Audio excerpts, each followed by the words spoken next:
അങ്ങനെ 11 മണിക്ക് ഉറങ്ങണീച്ചതിന് ശേഷം ഒരു 11:30 ആകുമ്പോൾ തന്നെ പഠിക്കാനിരുന്നു. പിന്നെ ചായ കുടിക്കേണ്ട ആവശ്യമൊന്നുമില്ലല്ലോ, നോമ്പല്ലേ. അങ്ങനെ നമ്മൾ നേരെ ഒരു മണിയാവുന്ന വരെ പഠിച്ചിട്ട് ഒരു മണി കഴിഞ്ഞതിന് ശേഷം നമ്മളൊന്ന് പുറത്തേക്ക് പോകാമെന്ന് വിചാരിച്ചു.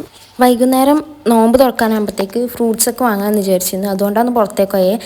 മെയിനായിട്ട് ഫ്രൂട്ട്സ് വാങ്ങിക്കണം വിചാരിച്ചിട്ടാണ് പുറത്തേക്ക് പോയതെങ്കിലും നമ്മൾ ഗ്രെയിൻസ് കയറിയിട്ട് ഒരുപാട് സാധനങ്ങൾ വാങ്ങിച്ചു. ഏകദേശം 300 സംതിങ് ആയിരുന്നു ടോട്ടൽ ബില്ല്. ഈ സൂപ്പർ മാർക്കറ്റിൽ കയറിയത് മാത്രം. നമ്മൾ ഇത്രയൊന്നും പ്രതീക്ഷിച്ചിട്ടുണ്ടായിരുന്നില്ല. നമ്മളൊരു 7-Upഉം ഫ്രൂട്ട്സൊക്കെ വാങ്ങിക്കാമെന്ന് വിചാരിച്ചിട്ട് പോയതായിരുന്നു. അങ്ങനെ അടുത്തടുത്ത് വന്നപ്പോൾ കുറേ സാധനങ്ങളെടുത്തു. വിഷമമൊന്നുമില്ല, എന്നാലും ചെറിയൊരു വിഷമമുണ്ട് കേട്ടോ. കാരണം എന്ന് വെച്ചിട്ടുണ്ടെങ്കിൽ നമ്മൾ ആദ്യമായിട്ടാണ് ഇത്ര എക്സ്പെൻസീവായിട്ട് ഹോസ്റ്റലിൽ ഉണ്ടാകുന്ന സമയത്ത് ഒപ്പര സാധനങ്ങൾ വാങ്ങിക്കുന്നത്. അതിന് മുമ്പ് ഇങ്ങനെ വാങ്ങിച്ചിട്ടുണ്ടായിരുന്നില്ല.